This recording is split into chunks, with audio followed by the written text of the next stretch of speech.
Welcome to the Learning Pines YouTube. We hope this video helps. In this video, I will show how to connect Bluetooth in Toyota Corolla. Open your phone Bluetooth settings, then press the vehicle's Setup or Media button to start pairing mode.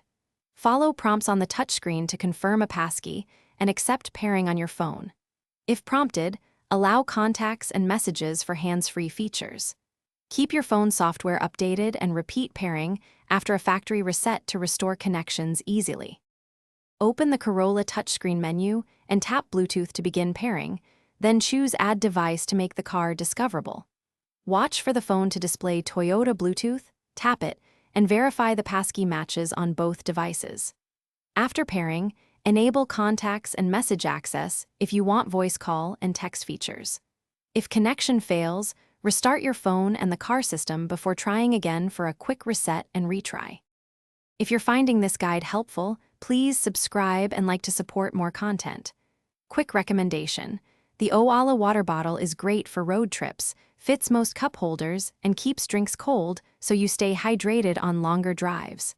Check the description for the link and other deals if you want one. Thanks for watching, and now let's get back to the video. If pairing fails, try restarting both your phone and the Corolla's infotainment system to clear temporary glitches. Remove old devices from the car's Bluetooth list if you reach the maximum profile limit, and make sure your phone isn't already connected to another headset or speaker. Check phone permissions to allow contacts and media access, and keep both devices close during pairing. These steps usually fix common connection hiccups quickly and smoothly. Thanks for watching. Consider subscribing if we helped you.